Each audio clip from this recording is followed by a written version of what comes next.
الله أكبر الله أكبر. أشهد أن لا إله إلا الله. أشهد أن محمدًا رسول الله. حي على الصلاة حي على الفلاح. قد قامت الصلاة قد قامت الصلاة. الله أكبر الله أكبر.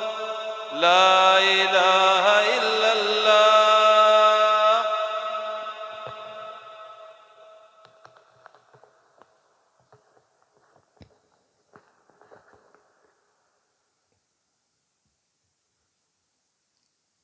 استووا واعتدلوا أقيموا صفوفكم فإن تصفية الصفوف من تمام الصلاة. मिल जाए बराबर हो जाए पाँच पाँव करने इसके अंदर अच्छी तरह मिला लें मोबाइल फ़ोन बंद कर लें अल्लाह अकबर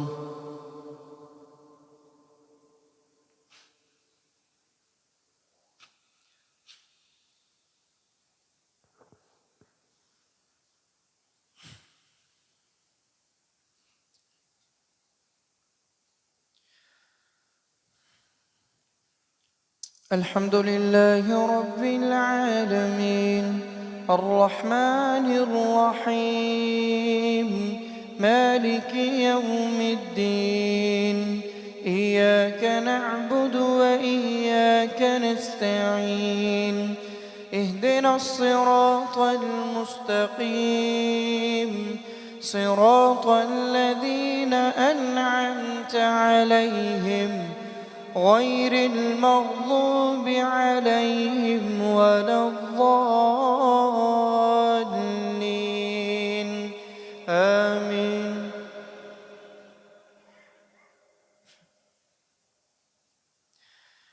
يعتذرون إليكم إذا رجعتم إليهم قل لا تعتذروا لن نؤمن لكم قد نبأنا الله من أخباركم وسيرى الله عملكم ورسوله ثم تردون إلى عالم الغيب والشهادة فينبئكم بما كنتم تعملون.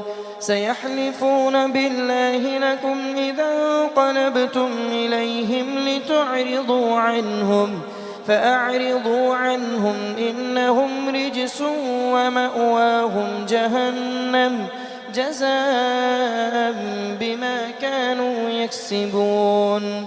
يحلفون لكم لترضوا عنهم فإن ترضوا عنهم فإن الله لا يرضى عن القوم الفاسقين. الأعراب أشد كفرا ونفاقا وأجدر ألا يعلموا حدود ما أنزل الله على رسوله والله عليم حكيم. ومن الأعراب من يتخذ ما ينفق مغرما ويتربص بكم الدوائر عليهم دائرة السوء والله سميع عليم. ومن الأعراب من يتخذ ما ينفق ومن الأعراب من يؤمن بالله واليوم الآخر ويتخذ ما ينفق قربات عند الله وصلوات الرسول ألا إنها قربة لهم سيدخلهم الله في رحمته إن الله غفور رحيم. والسابقون الأولون من المهاجرين والأنصار والذين اتبعوهم بإحسان رضي الله عنهم ورضوا عنه وأعد لهم جنات تجري تحتها الأنهار خالدين فيها أبدا ذلك هو الفوز العظيم.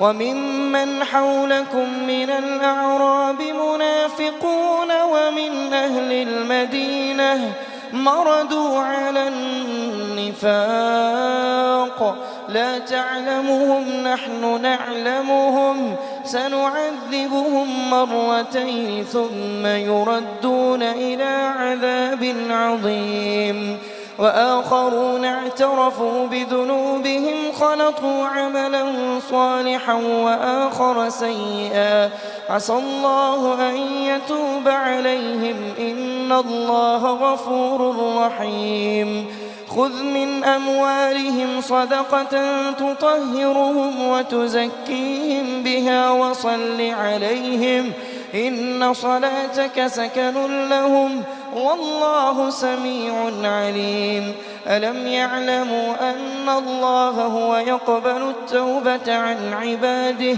ويأخذ الصدقات وأن الله هو التواب الرحيم وقل اعملوا فسيرى الله عملكم ورسوله والمؤمنون وستردون إلى عالم الغيب والشهادة فينبئكم بما كنتم تعملون وآخرون مرجون لأمر الله إما يعذبهم وإما يتوب عليهم والله عليم حكيم والذين اتخذوا مسجدا ضرارا وكفرا وتفريقا بين المؤمنين وإرصادا لمن حارب الله ورسوله من قبل وليحلفن إن أردنا إلا الحسنى والله يشهد إنهم لكاذبون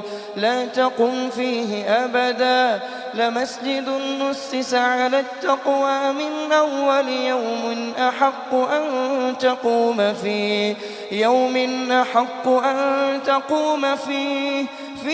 رجال يحبون أن يتطهروا والله يحب المطهرين أفمن أسس بنيانه على تقوى من الله ورضوان خير أم من أسس بنيانه على شفا جرف هار فانهار به في نار جهنم والله لا يهدي القوم الظالمين لا يزال بنيانهم الذي بنوا ريبة في قلوبهم إلا أن تقطع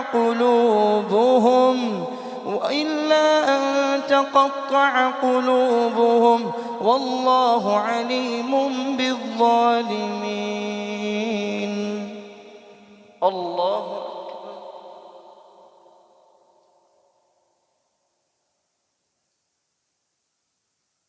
سمع الله لمن حمده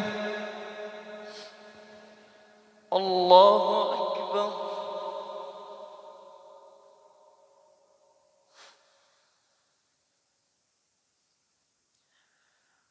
الله أكبر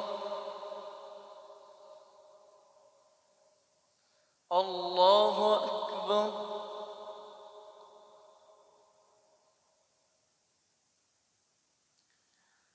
الله أكبر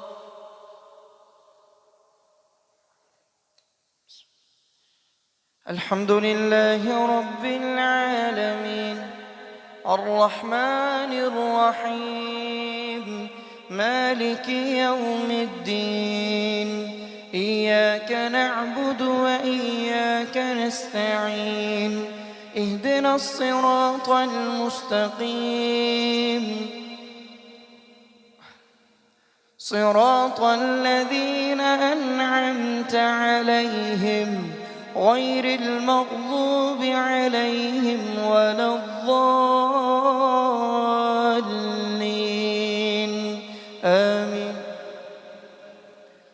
لا يزال بنيانهم الذي بنوا ريبة في قلوبهم إلا أن تقطع قلوبهم والله عليم حكيم إن الله اشترى من المؤمنين أنفسهم وأموالهم بأن لهم الجنة يقاتلون في سبيل الله فيقتلون ويقتلون وعدا عليه حقا في التوراة والإنجيل والقرآن ومن أوفى بعهده من الله فاستبشروا ببيعكم الذي بايعتم به وذلك هو الفوز العظيم. التائبون العابدون الحامدون السائحون الراكعون الساجدون الآمرون بالمعروف والناهون عن المنكر وبشر المؤمنين والحافظون لحدود الله وبشر المؤمنين. ما كان للنبي والذين آمنوا أن يستغفروا للمشركين أن يعمروا مساجد الله. ما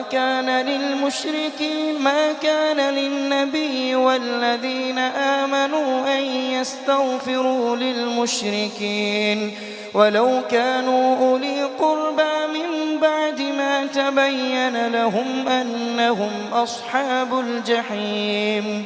وما كان استغفار إبراهيم لأبيه إلا عن موعدة وعدها إياه فلما تبين له أنه عدو لله تبرأ منه إن إبراهيم لأواه حليم. وما كان الله ليضل قوما بعد إذ هداهم حتى يبين لهم ما يتقون إن الله بكل شيء عليم. إن الله له ملك السماوات والأرض يحيي ويميت وما لكم من دون الله من ولي ولا نصير. لقد تاب الله على النبي والمهاجرين والأنصار الذين اتبعوه في ساعة العسرة من بعد ما كاد يزيغ قلوب فريق منهم ثم تاب عليهم إنه بهم رءوف رحيم. وعلى الثلاثة الذين خلفوا حتى إذا ضاقت عليهم الأرض بما رحبت وضاقت عليهم أنفسهم وظنوا أن لا ملجأ من الله إلا إليه ثم تاب عليهم ليتوبوا إن الله هو التواب الرحيم. الله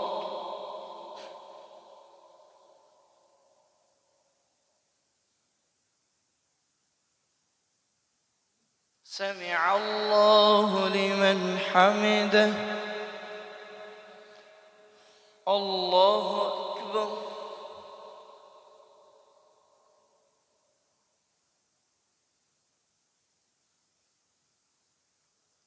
الله أكبر. الله أكبر.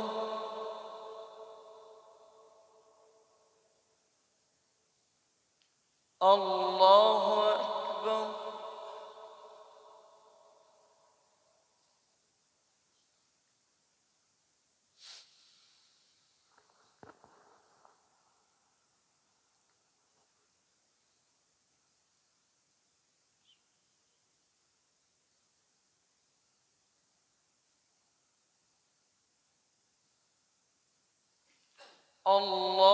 الله أكبر.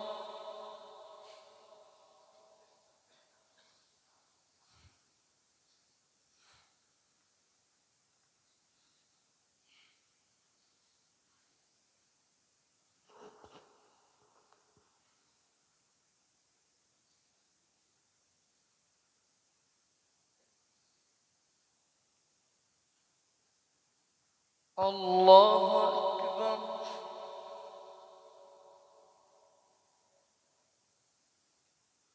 سمع الله لمن حمده. الله أكبر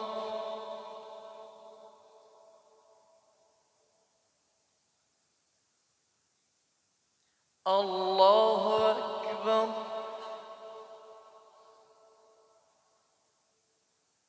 الله أكبر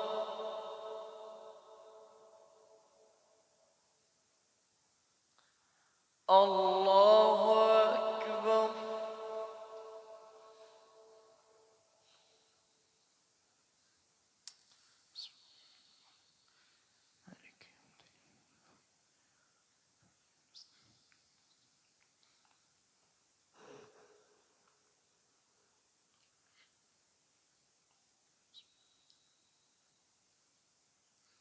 الله أكبر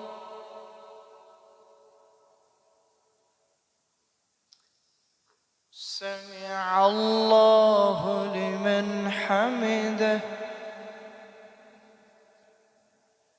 الله أكبر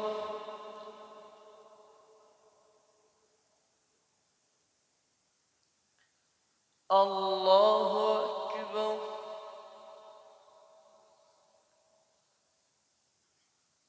الله أكبر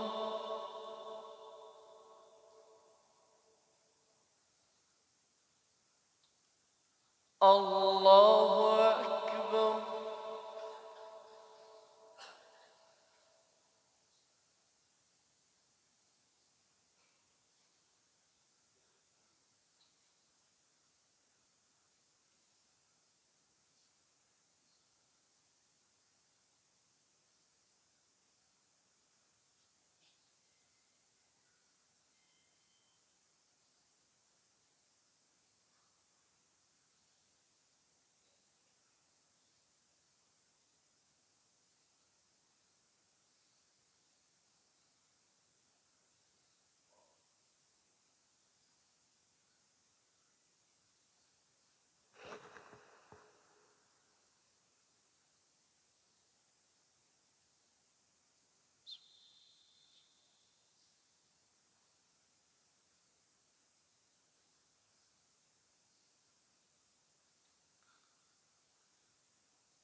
السلام عليكم ورحمة الله السلام عليكم ورحمة الله الله أكبر استغفر الله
صلاة التراب. الله أكبر.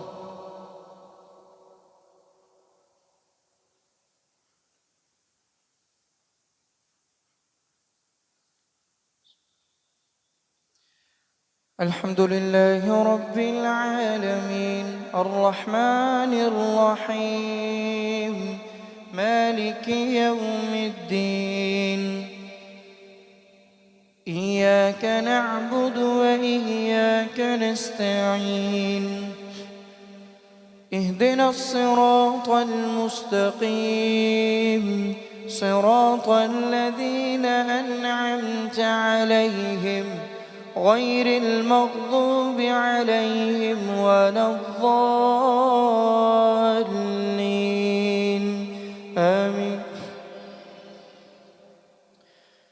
يا أيها الذين آمنوا اتقوا الله وكونوا مع الصادقين ما كان لأهل المدينة ومن حولهم من الأعراب أن يتخلفوا عن رسول الله ولا يرغبوا بأنفسهم عن نفسه ذلك بأنهم لا يصيبهم ظمأ ولا نصب ولا مخمصة في سبيل الله ولا يطؤون موطئا يغيظ الكفار ولا ينالون من عدو نيلا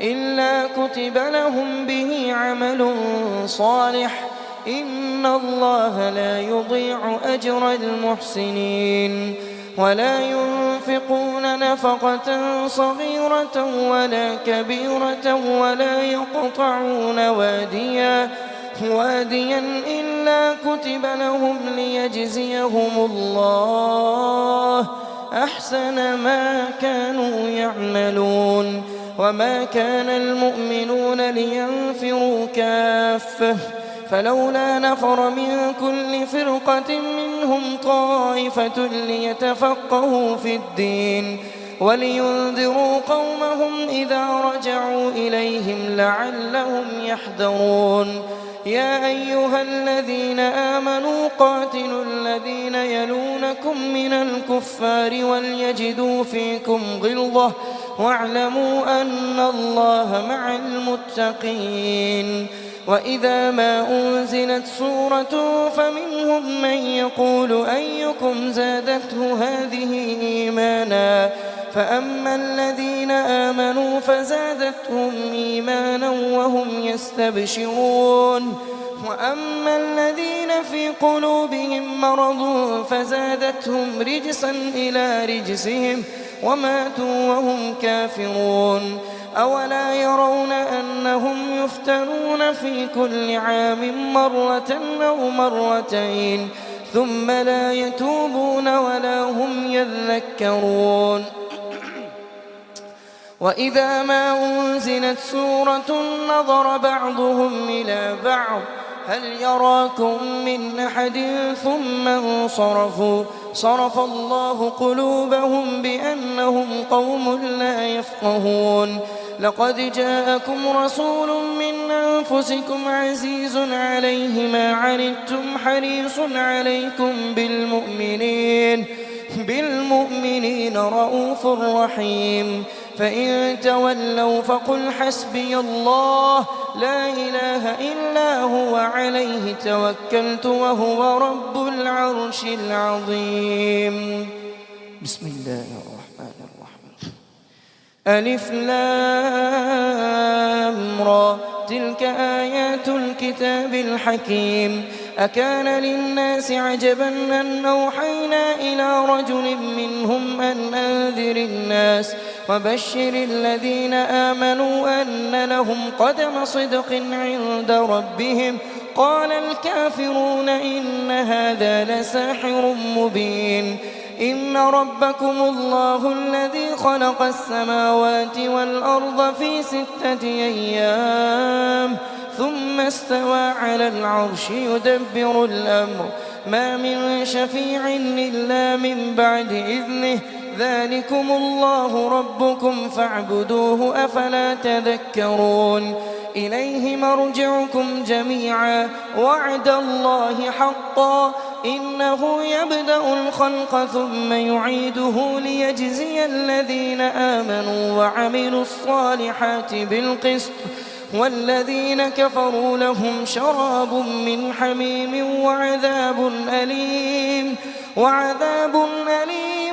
بما كانوا يكفرون هو الذي جعل الشمس ضياء والقمر نورا وقدره منازل لتعلموا عدد السنين والحساب ما خلق الله ذلك إلا بالحق يفصل الآيات لقوم يعلمون إن في اختلاف الليل والنهار وما خلق الله في السماوات والأرض لآيات لقوم يتقون إن الذين لا يرجون لقاءنا ورضوا بالحياة الدنيا واطمأنوا بها والذين هم عن آياتنا غافلون أولئك مأواهم النار بما كانوا يكسبون إن الذين آمنوا وعملوا الصالحات يهديهم ربهم بإيمانهم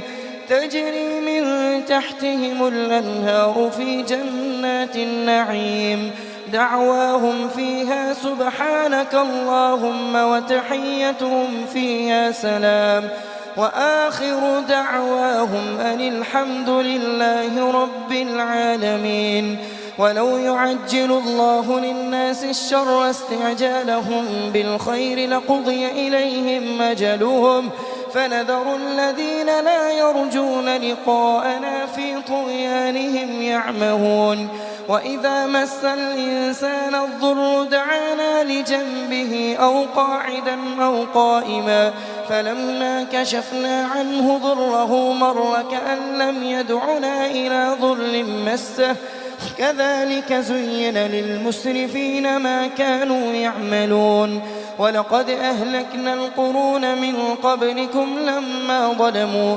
وجاءتهم رسلهم بالبينات وما كانوا ليؤمنوا كذلك نجزي القوم المجرمين ثم جعلناكم خلائف في الأرض من بعدهم لننظر كيف تعملون وإذا تتلى عليهم آياتنا بينات قال الذين لا يرجون لقاء نأت بقرآن غير هذا أو بدله قل ما يكون لي أن أبدله من تلقاء نفسي إن أتبع إلا ما يوحى إلي إني أخاف إن عصيت ربي عذاب يوم عظيم الله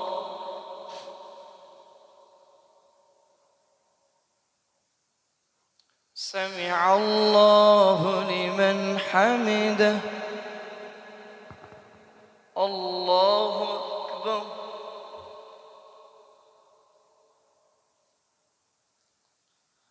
الله أكبر الله أكبر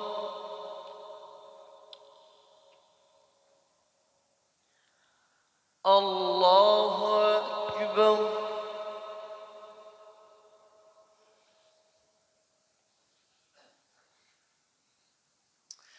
الحمد لله رب العالمين الرحمن الرحيم مالك يوم الدين إياك نعبد وإياك نستعين اهدنا الصراط المستقيم صراط الذين أنعمت عليهم غير المغضوب عليهم ولا الضالين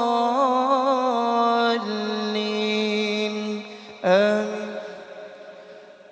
قل لو شاء الله ما تلوته عليكم ولا أدراكم به فقد لبثت فيكم عمرا من قبله أفلا تعقلون فمن أظلم ممن افترى على الله كذبا أو كذب بآياته إنه لا يفلح المجرمون ويعبدون من دون الله ما لا يضرهم ولا ينفعهم ويقولون هؤلاء شفعاؤنا عند الله قل أتنبئون الله بما لا يعلم في السماوات ولا في الأرض سبحانه وتعالى عما يشركون وما كان الناس إلا أمة واحدة فاختلفوا ولولا كلمة سبقت من ربك لقضي بينهم فيما فيه يختلفون ويقولون لولا أنزل عليه آية من ربه فقل إنما الغيب لله فانتظروا إني معكم من المنتظرين وإذا أذقنا الناس رحمة من بعد ضراء مستهم إذا لهم مكر في آياتنا قل الله أسرع مكرا إن رسلنا يكتبون ما تمكرون هو الذي يسيركم في البر والبحر حتى إذا كنتم في الفلك وجرين بهم بريح طيبة وفرحوا بها جاءتها ريح عاصف وجاءهم الموج من كل مكان وظنوا أنهم أحيط بهم دعوا الله مخلصين له الدين لئن أنجانا من هذه لنكونن من الشاكرين فلما أنجاهم إذا هم يبغون في الأرض بغير الحق يا أيها الناس إنما بغيكم على أنفسكم متاع الحياة الدنيا ثم إلينا مرجعكم فننبئكم بما كنتم تعملون إنما مثل الحياة الدنيا كماء أنزلناه من السماء فاختلط به نبات الأرض مما يأكل الناس والأنعام حتى إذا أخذت الأرض زخرفها وزينت وظن أهلها أنهم قادرون عليها أتاها أمرنا ليلا أو نهارا فجعلناها حصيدا كأن لم تغن بالأمس كذلك نفصل الآيات لقوم يتفكرون والله يدعو إلى دار السلام ويهدي من يشاء إلى صراط مستقيم للذين أحسنوا الحسنى وزيادة ولا يرهق وجوههم قتر ولا ذلة أولئك أصحاب الجنة هم فيها خالدون والذين كسبوا السيئات جزاء سيئة بمثلها وترهقهم ذلة ما لهم من الله من عاصم كأنما أغشيت وجوههم قطعا من الليل مظلما أولئك أصحاب النار هم فيها خالدون ويوم نحشرهم جميعا ثم نقول للذين أشركوا مكانكم أنتم وشركاؤكم فزيلنا بينهم وقال شركاؤهم ما كنتم إيانا تعبدون فكفى بالله شهيدا بيننا وبينكم إن كنا عن عبادتكم لغافلين هنالك تبلو كل نفس ما أسلفت وردوا إلى الله مولاهم الحق وضل عنهم ما كانوا يفترون الله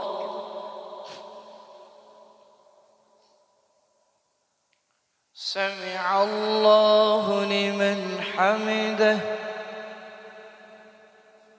الله أكبر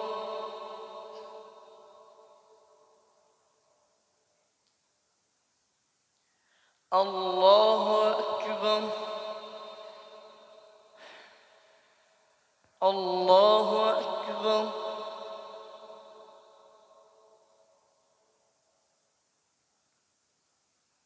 الله أكبر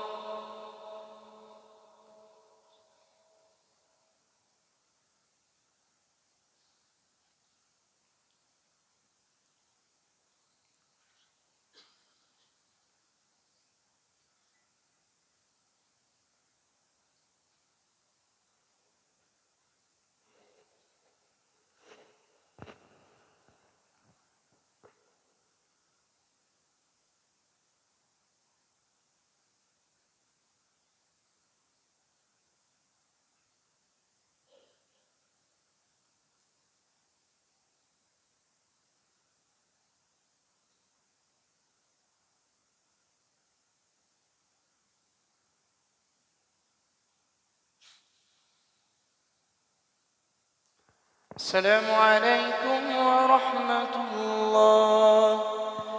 السلام عليكم ورحمة الله.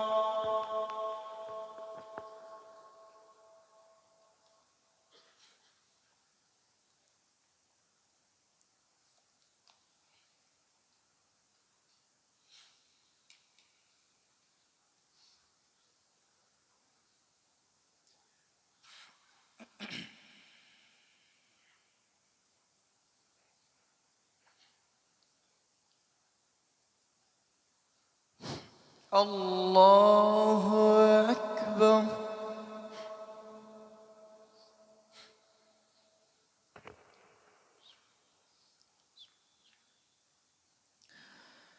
الحمد لله رب العالمين الرحمن الرحيم مالك يوم الدين إياك نعبد وإياك نستعين اهدنا الصراط المستقيم صراط الذين أنعمت عليهم غير المغضوب عليهم ولا الضالين آمين.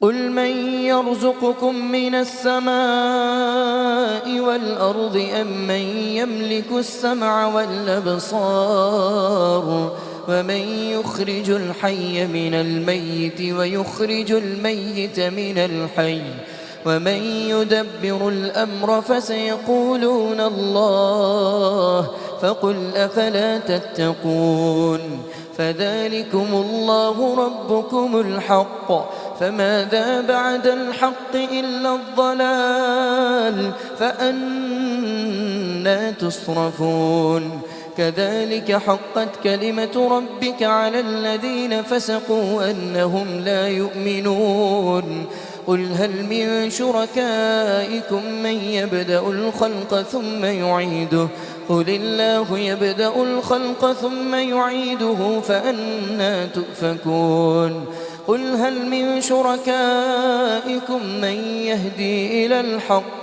قل الله يهدي للحق أفمن يهدي إلى الحق أحق أن يتبع أم من لا يهدي إلا أن يهدى فما لكم كيف تحكمون وما يتبع أكثرهم إلا ظنا إن الظن لا يغني من الحق شيئا إن الله عليم بما يفعلون وما كان هذا القرآن أن يفترى من دون الله ولكن تصديق الذي بين يديه وتفصيل الكتاب لا ريب فيه من رب العالمين أم يقولون افتراه قل فأتوا بسورة مثله وادعوا من استطعتم من دون الله إن كنتم صادقين بل كذبوا بما لم يحيطوا بعلمه ولما يأتهم تأويله كذلك كذب الذين من قبلهم فانظر كيف كان عاقبة الظالمين ومنهم من يؤمن به ومنهم من لا يؤمن به وربك أعلم بالمفسدين وإن كذبوك فقل لي عملي ولكم عملكم أنتم بريئون مما أعمل وأنا بريء مما تعملون ومنهم من يستمعون إليك أفأنت تسمع الصم ولو كانوا لا يعقلون ومنهم من ينظر إليك أفأنت تهدي العمي ولو كانوا لا يبصرون إن الله لا يظلم الناس شيئا ولكن الناس أنفسهم يظلمون ويوم يحشرهم كأن لم يلبثوا إلا ساعة من النهار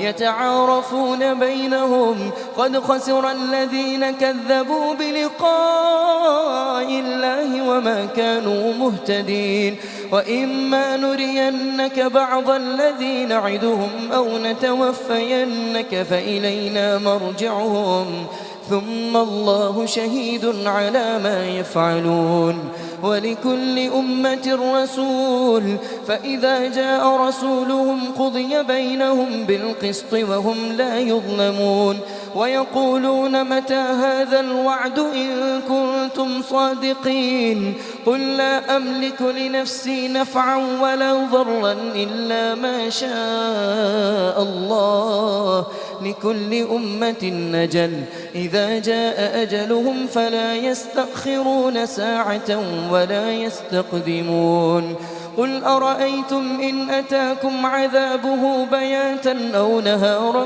ماذا يستعجل منه المجرمون ثم إذا ما وقع آمنتم به الآن وقد كنتم به تستعجلون ثم قيل للذين ظلموا ذوقوا عذاب الخلد هل تجزون إلا بما كنتم تكسبون ويستنبئونك أحق هو قل إي وربي إنه لحق وما أنتم بمعجزين ولو أن لكل نفس ظلمت ما في الأرض لافتدت به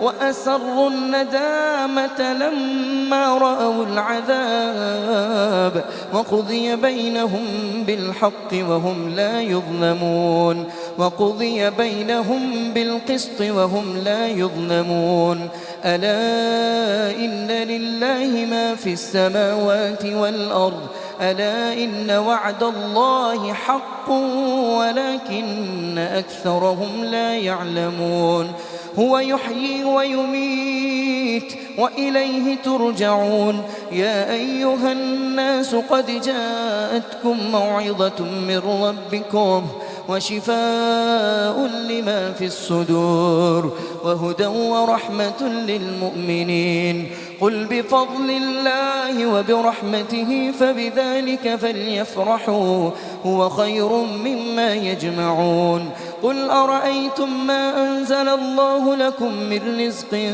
فجعلتم منه حراما وحلالا قل الله أذن لكم أم على الله تفترون وما ظن الذين يفترون على الله الكذب يوم القيامة إن الله لذو فضل على الناس ولكن أكثرهم لا يشكرون الله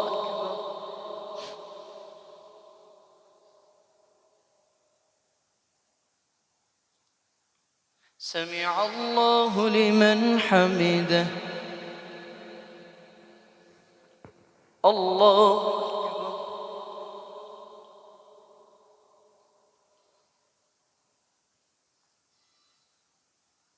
الله أكبر الله أكبر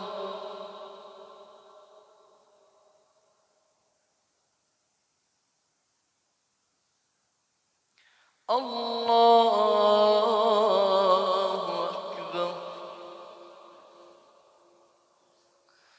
الحمد لله رب العالمين الرحمن الرحيم مالك يوم الدين إياك نعبد وإياك نستعين اهدنا الصراط المستقيم صراط الذين أنعمت عليهم غير المغضوب عليهم ولا الضالين آمين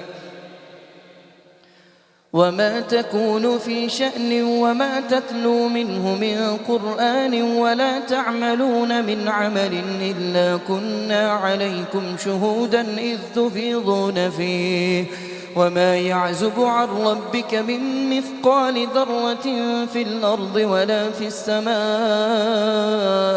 ولا أصغر من ذلك ولا أكبر إلا في كتاب مبين ألا إن أولياء الله لا خوف عليهم ولا هم يحزنون الذين آمنوا وكانوا يتقون لهم البشرى في الحياة الدنيا وفي الآخرة لا تبديل لكلمات الله ذلك هو الفوز العظيم ولا يحزنك قولهم إن العزة لله جميعا هو السميع العليم ألا إن لله من في السماوات ومن في الأرض ألا إن لله من في السماوات والأرض وما يتبع الذين يدعون من دون الله شركاء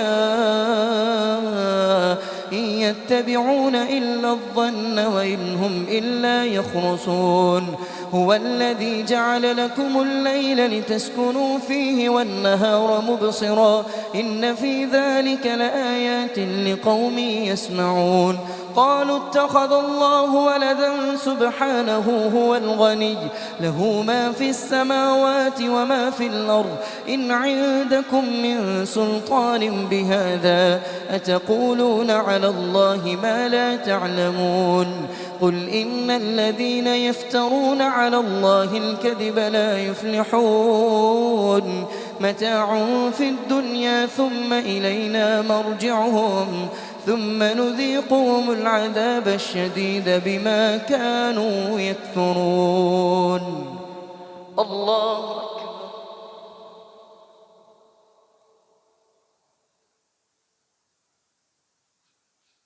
سمع الله لمن حمده الله أكبر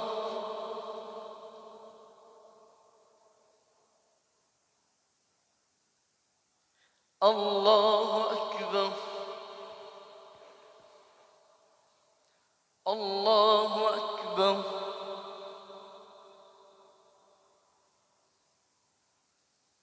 الله أكبر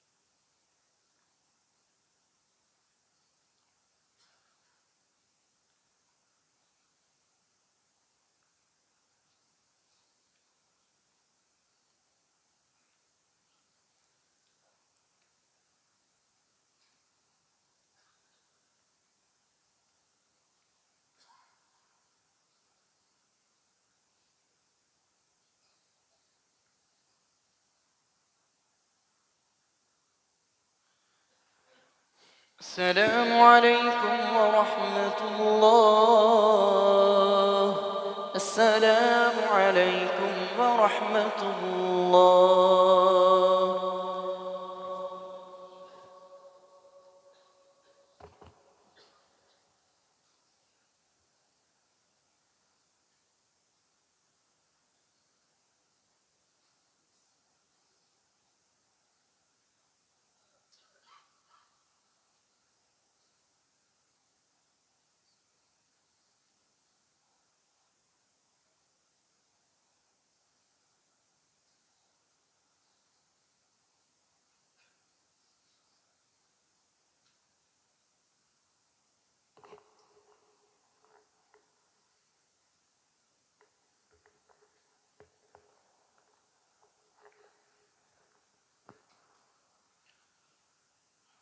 बिस्मिल्लाह वस्सलातु वस्सलामु अला रसूलिल्लाह अम्मा बाद। आज की तिलावत में सूरा अत-तौबा वो अल्हम्दुलिल्लाह मुकम्मल हो चुकी है और सूरा यूनुस की तिलावत जारी है। سورۃ انفال کے بعد جو سورہ التوبہ ہے، اس میں ایک سوال یا بحث یہ ہے کہ سورہ التوبہ کے شروع میں بسم اللہ قرآن میں نہیں ہے، تو اس کی ایک وجہ مفسرین نے یہی بیان کی ہے کہ سورہ انفال اور توبہ کا مضمون ایک ہے، تو ان کے درمیان اس لیے بسم اللہ کا اضافہ نہیں ہے۔ تو سورہ التوبہ کے اندر صرف سورہ انفال کے مضمون میں اور اس میں اگر کوئی فرق ہے تو بنیادی فرق یہ ہے کہ سورہ التوبہ کے اندر منافقین کی علامات کو اللہ تعالیٰ نے بہت زیادہ بیان کیا ہے کہ منافقین نے کیا کیا اسلام کی دشمنی میں حرکات کی ہے۔ سورہ یونس جو ہے، اس کا بھی جو بنیادی مضمون انبیاء کے واقعات ہیں اور پہلی قوموں کے وہ قصے جن کے حوالے سے میں یہ گزارش کروں گا، قرآن پاک کے جو واقعات ہیں ان کے حوالے سے اللہ تعالیٰ نے سورہ یوسف کے شروع میں یہ دعویٰ کیا ہے، یہ واقعات احسن القصص ہیں، یعنی دنیا میں جو بھی واقعات رونما ہوئے ہیں عبرت کے لحاظ سے، نصیحت کے لحاظ سے قرآن کے واقعات سب سے خوبصورت ہیں۔ اور اس میں ایک بات یہ بھی ہے، ایک واقعہ ہم ایک دوسرے کو سناتے ہیں، کوئی کہانی، کوئی واقعہ کہ جس سے ہم یہ ثابت کرتے ہیں کہ اس سے یہ نتائج، یہ باتیں سیکھنے کو ملتی ہیں، تو آپ اندازہ لگائیں کہ وہ واقعات جو اللہ تعالیٰ نے امت محمدیہ کو اپنی پاک کلام میں بار بار سنائے ہیں تو ان کی اہمیت کیا ہوگی۔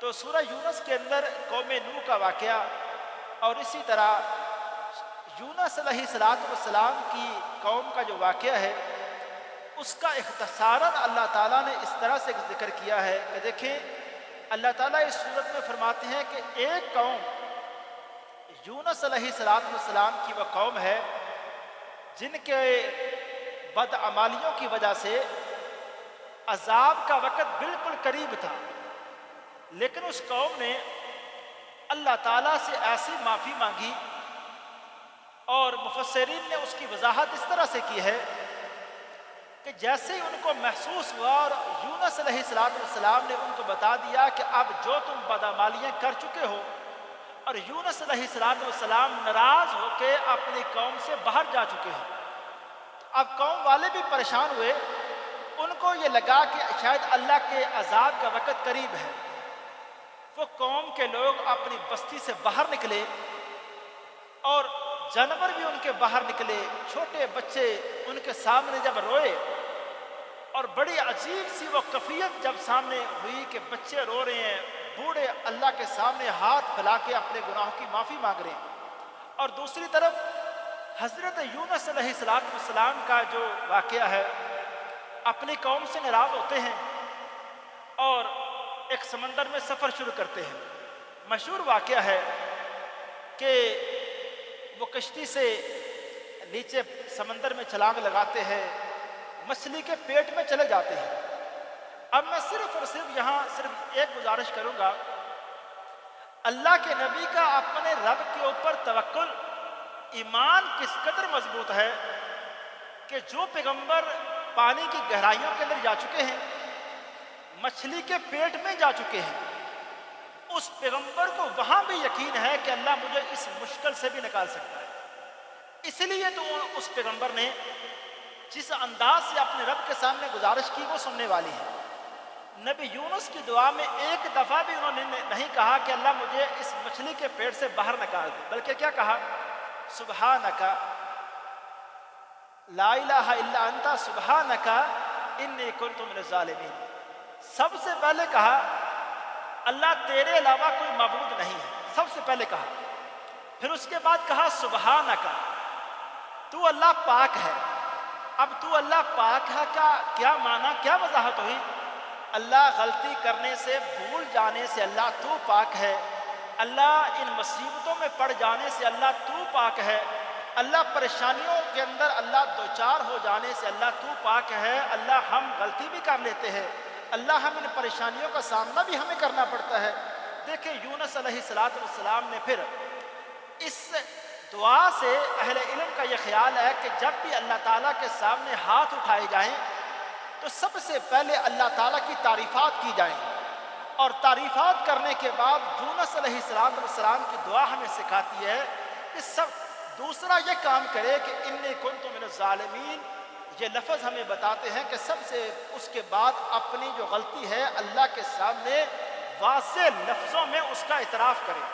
हज़रत यूनुस अलैहिस्सलाम ने अपनी गलती जो उनसे भूल हो गई उसके हवाले से कोई उसको डिफेंड नहीं किया, बल्कि कहा अल्लाह इस हवाले से गलती हुई, भूल हुई। अल्लाह ताला फिर देखें वो ऐसी ज़ात है, ये वाक़या हमें ये हौसला देता है।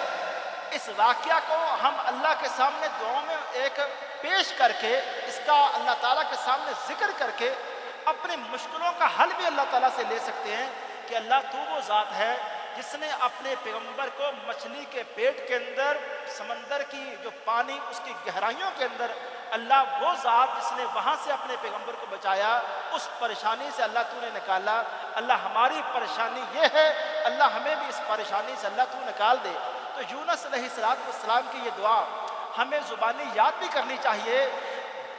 जिस भी तफसीर को आप उठाएँ, जिस भी तफसीर को आप उठाएँ, वहाँ मुफस्सिरीन ने वजाहत की है कि जब भी कोई बंदा किसी परेशानी के लम्हात में हो, परेशानी की घड़ियों में हो, इस वजीफ़े का ला इलाहा इल्ला अंता सुब्हानका इन्नी कुन्तु मिनज़ ज़ालिमीन, ये वाली फीलिंग जो इसकी ट्रांसलेशन उसको सिर में रख के, तो अल्लाह ताला के सामने इस वजीफ़े को बार बार पढ़ा जाए बग़ैर गिनती के।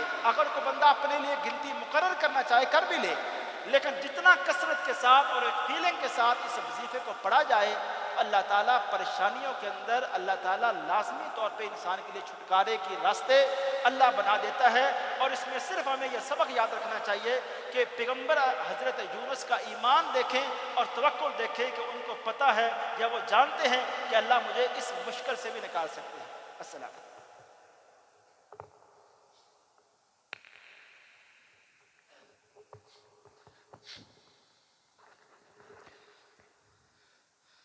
अल्लाहु अकबर।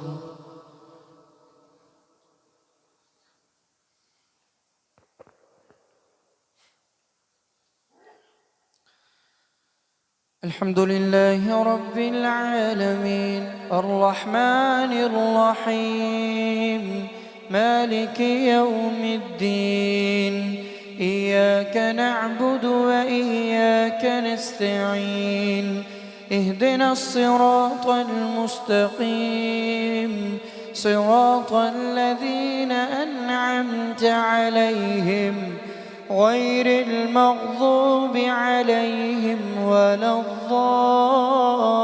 الضالين آمين.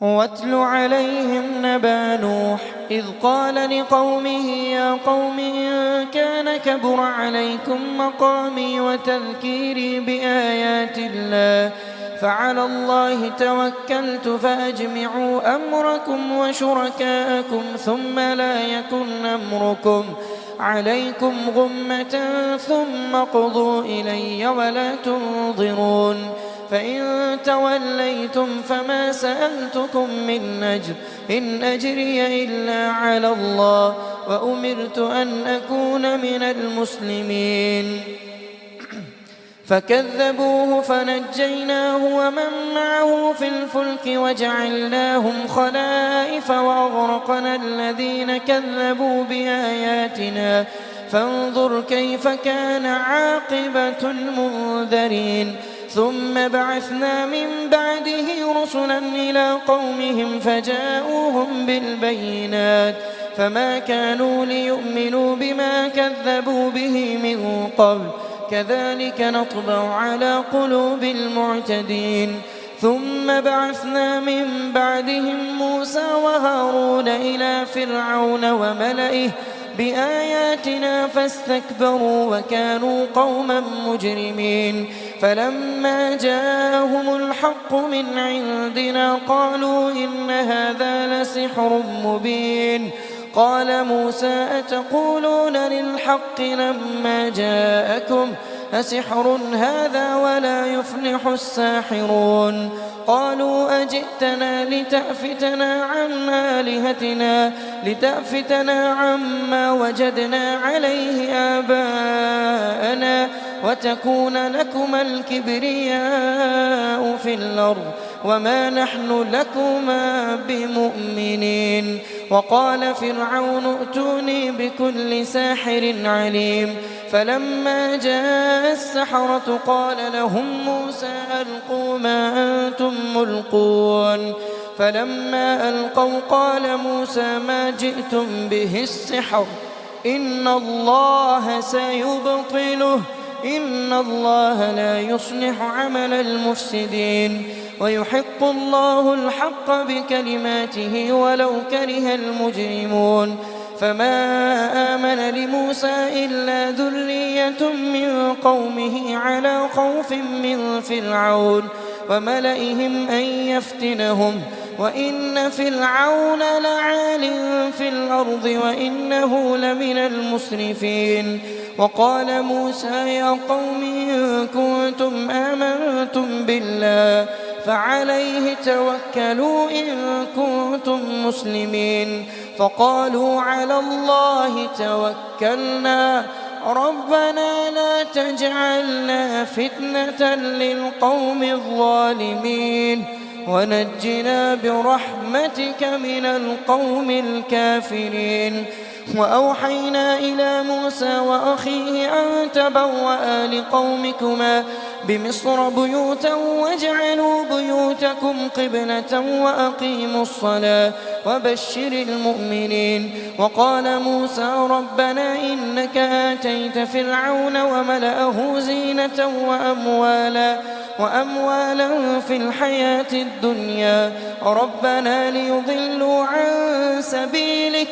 ربنا اطمس على أموالهم واشدد على قلوبهم فلا يؤمنوا حتى يروا العذاب الأليم قال قد أجيبت دعوتكما فاستقيما ولا تتبعان سبيل الذين لا يعلمون وجاوزنا ببني إسرائيل البحر فأتبعهم فرعون وجنوده بغيا وعدوا حتى إذا أدركه الغرق قال آمنت أنه لا إله إلا الذي آمنت به بنو إسرائيل وأنا من المسلمين الآن وقد عصيت قبل وكنت من المفسدين فاليوم ننجيك ببدنك لتكون لمن خلفك آية وإن كثيرا من الناس عن آياتنا لغافلون الله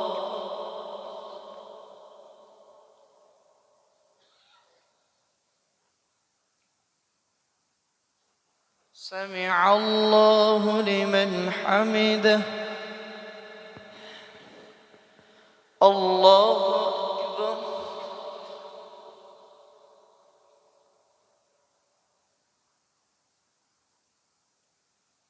الله أكبر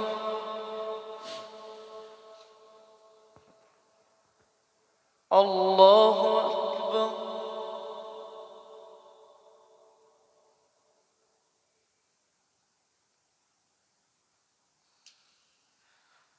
الله أكبر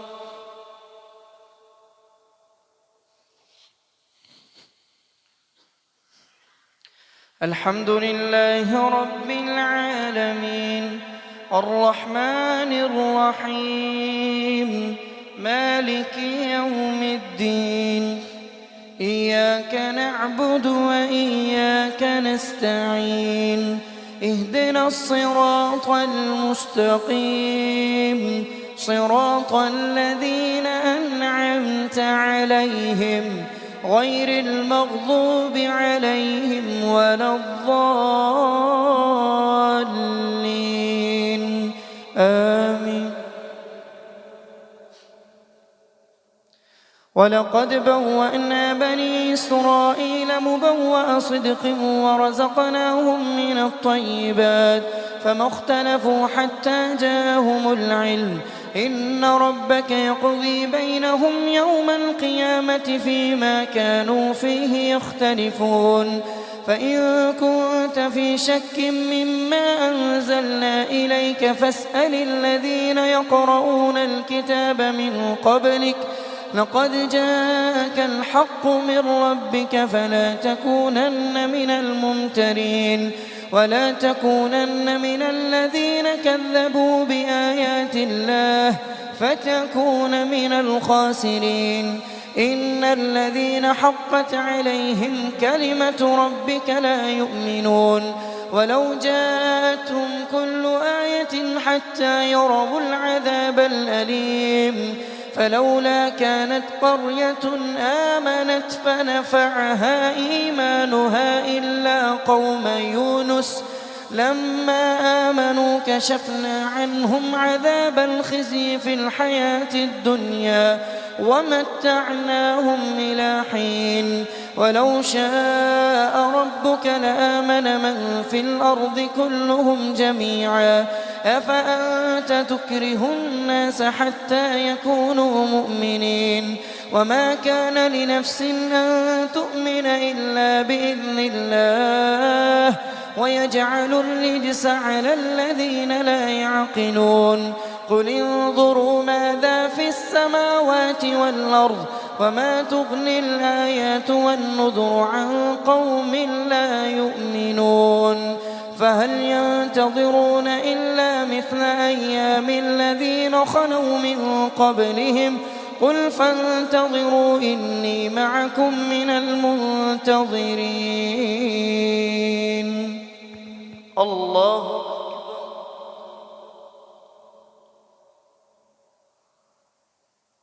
سمع الله لمن حمده الله أكبر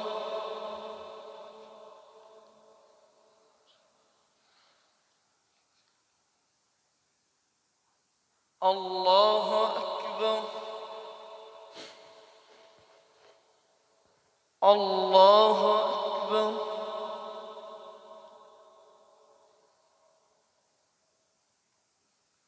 الله أكبر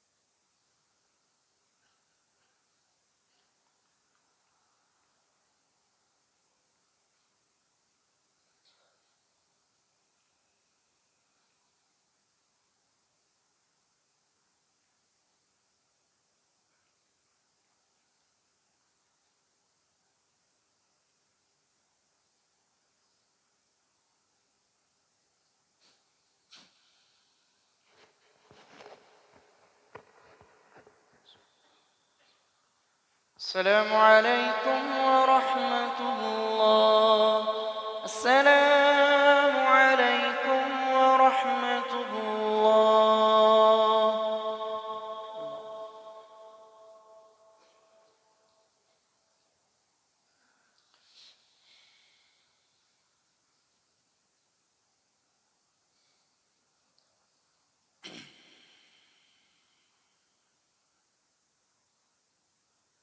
الله أكبر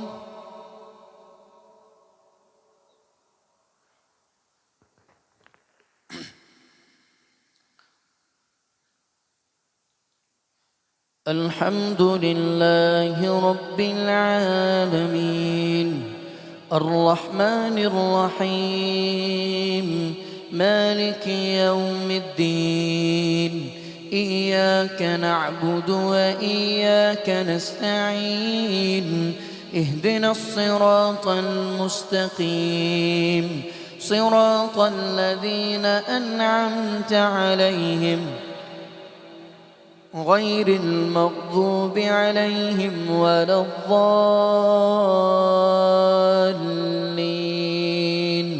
آمين. ثم ننجي رسلنا والذين آمنوا كذلك حقا علينا ننجي المؤمنين. قل يا أيها الناس إن كنتم في شك من ديني فلا أعبد الذين تعبدون من دون الله ولكن أعبد الله الذي يتوفاكم وأمرت أن أكون من المؤمنين وأن أقم وجهك للدين حنيفا ولا تكونن من المشركين ولا تدع من دون الله ما لا ينفعك ولا يضرك فإن فعلت فإنك إذا من الظالمين.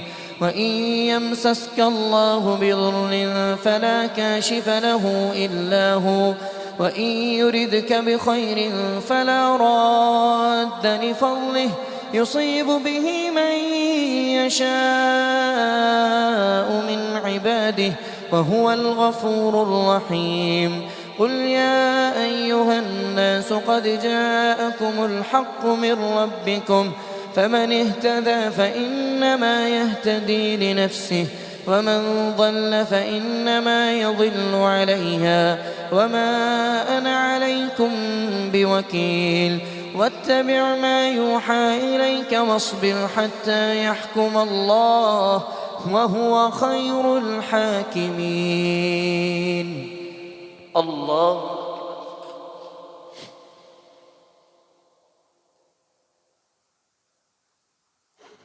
سمع الله لمن حمده. الله أكبر.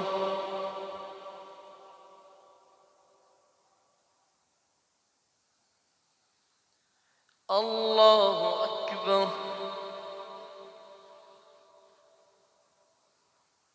الله أكبر.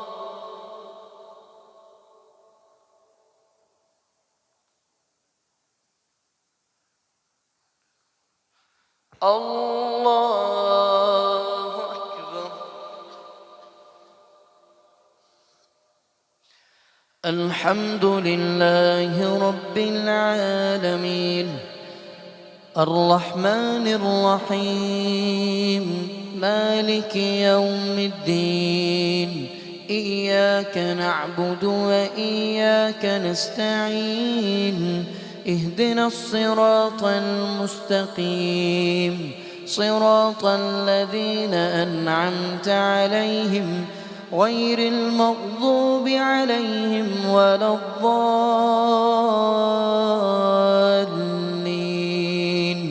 آمين. بسم الله الرحمن الرحيم.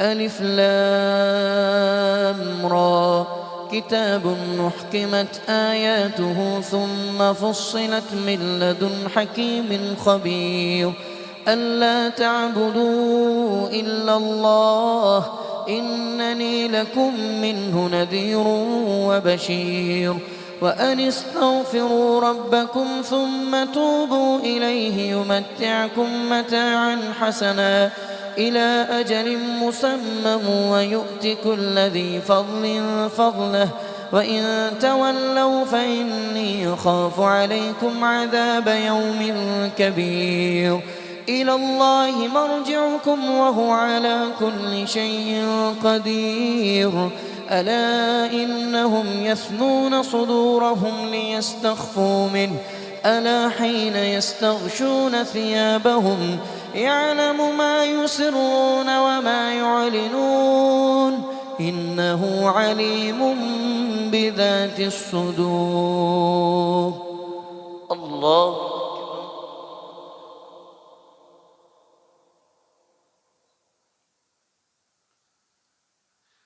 سمع الله لمن حمده. الله أكبر.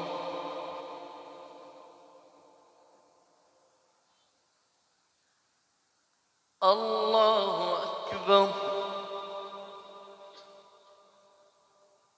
الله أكبر.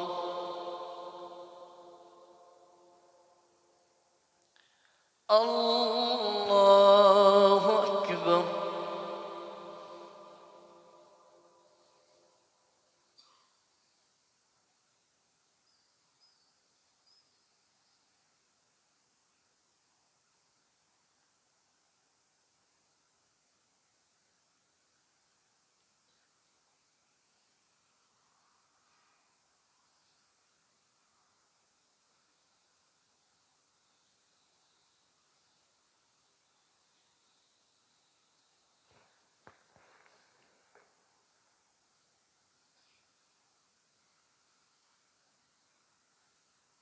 السلام عليكم ورحمة الله.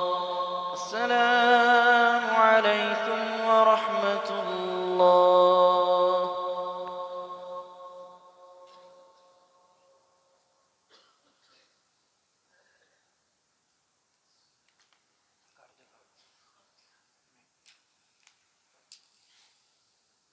صلاة الوتر.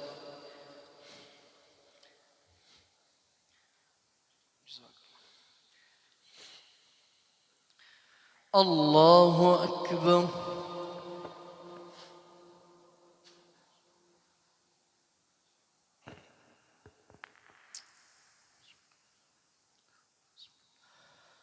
أعوذ بالله من الشيطان الرجيم. بسم الله الرحمن الرحيم. الحمد لله رب العالمين الرحمن الرحيم مالك يوم الدين. إياك نعبد وإياك نستعين. اهدنا الصراط المستقيم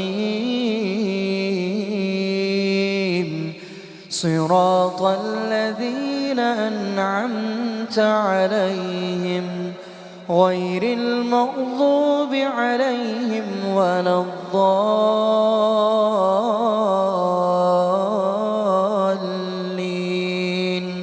آمين. إن الله لا يخفى عليه شيء في الأرض ولا في السماء. هو الذي يصوركم في الأرحام كيف يشاء. لا إله إلا هو العزيز الحكيم. هو الذي أنزل عليك الكتاب منه آيات محكمات هن أم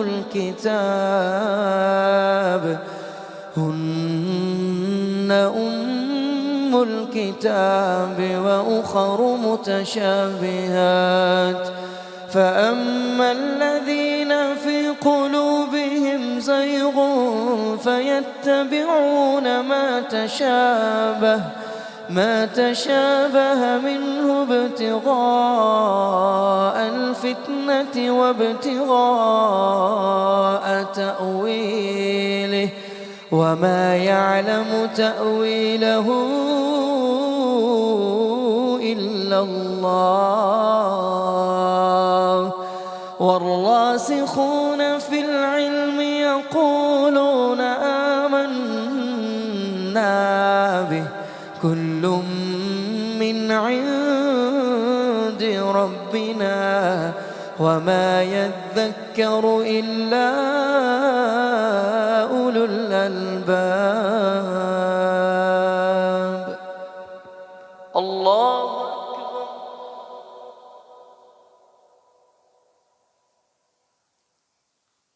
سمع الله لمن حمده. الله أكبر.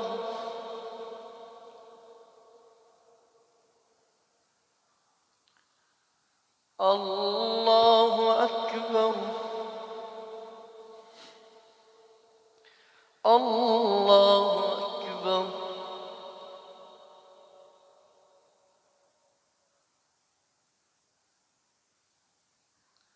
الله أكبر.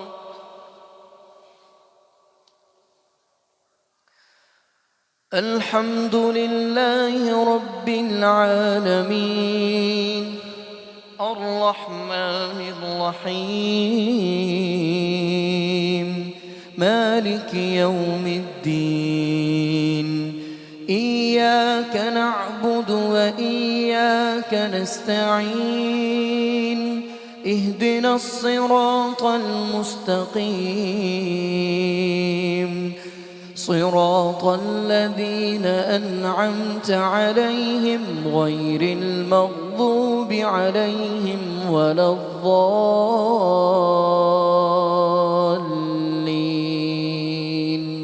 آمين. إذا جاء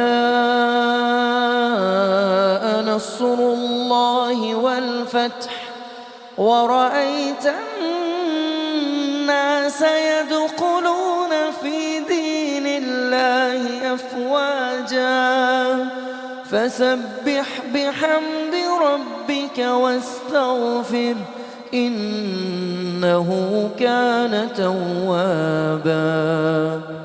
الله أكبر.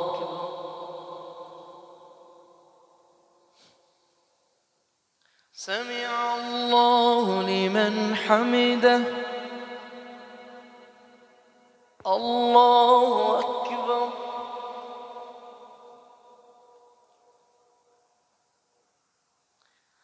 الله أكبر. الله أكبر.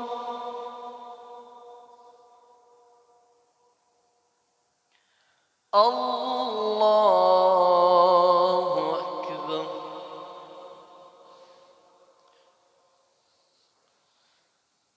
الحمد لله رب العالمين الرحمن الرحيم مالك يوم الدين إياك نعبد وإياك نستعين اهدنا الصراط المستقيم صراط الذين أنعمت عليهم غير المغضوب عليهم ولا الضالين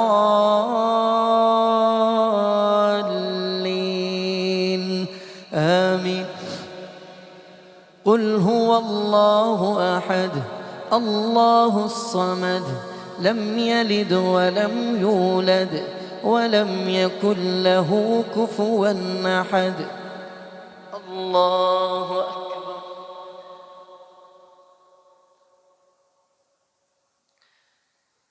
سمع الله لمن حمده. اللهم اهدنا فيمن هديت وعافنا فيمن عافيت وتولنا فيمن توليت وبارك لنا فيما أعطيت وقنا برحمتك واصرف عنا شر ما قضيت فإنك تقضي ولا يقضى عليك فإنه لا يذل من واليت ولا يعز من عاديت تباركت ربنا وتعاليت.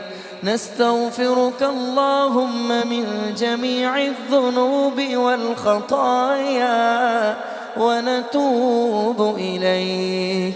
اللهم اغفر للمؤمنين والمؤمنات والمسلمين والمسلمات وألف بين قلوبهم وأصلح ذات بينهم وانصرهم على عدوك وعدوهم.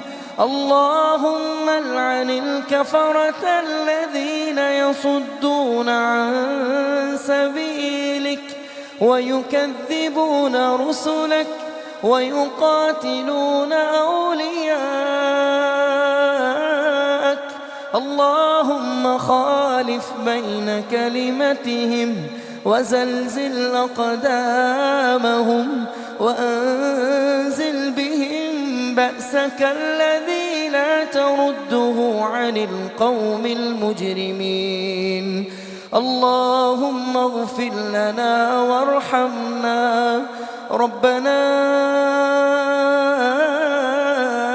آتنا في الدنيا حسنة وفي الآخرة حسنة وقنا عذاب النار وقنا عذاب النار. ربنا ظلمنا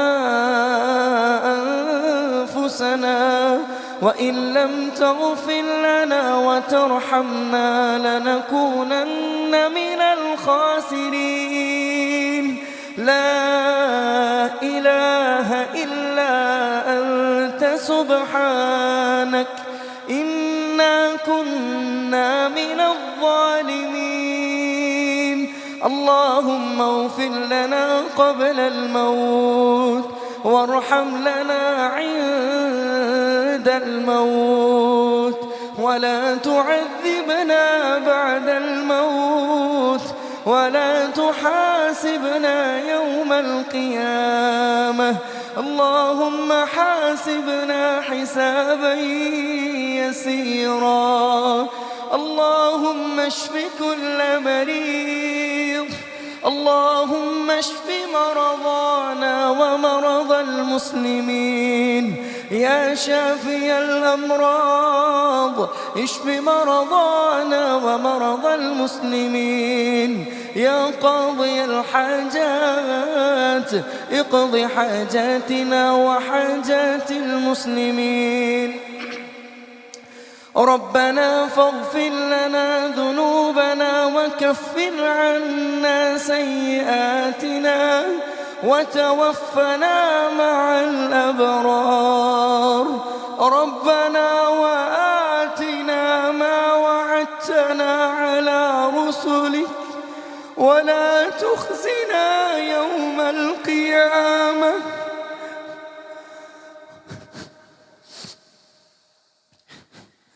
ربنا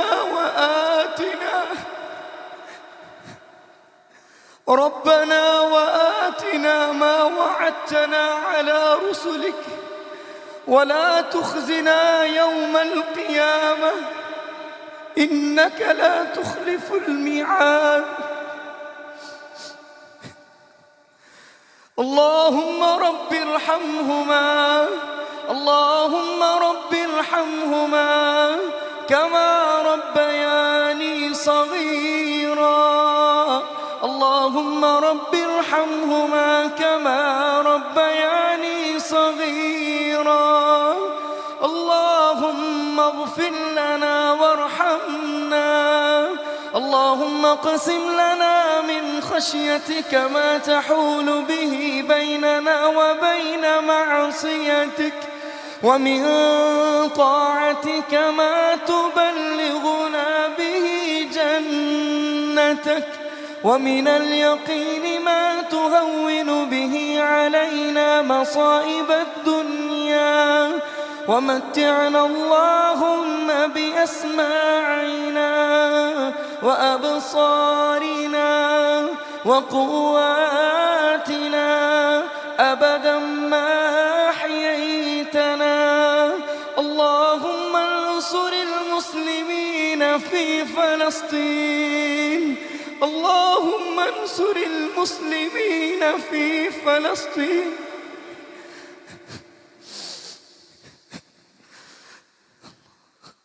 اللهم انصر إخواننا المسلمين في فلسطين.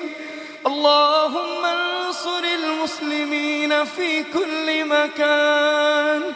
اللهم اعتق رقابنا من النار ورقاب والدينا من النار ورقاب والدينا من النار. اللهم تقبل دعاءنا. اللهم تقبل صيامنا وقيامنا وصلاتنا وعبادتنا. وصلى الله تعالى على خير خلقه محمد وعلى آله وأصحابه أجمعين برحمتك يا أرحم الراحمين. الله أكبر.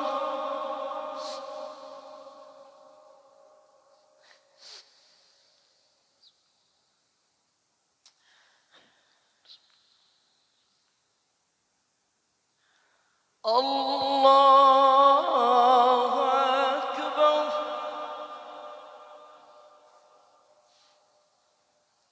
الله أكبر.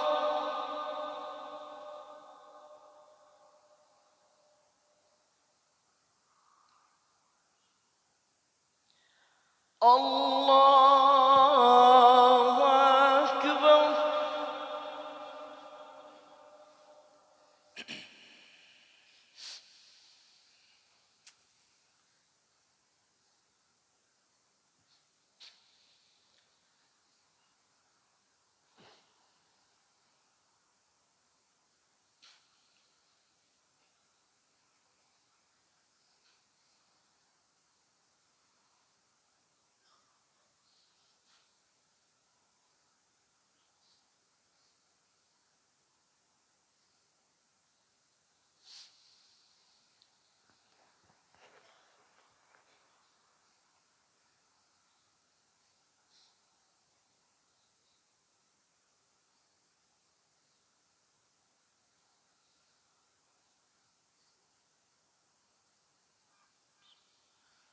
السلام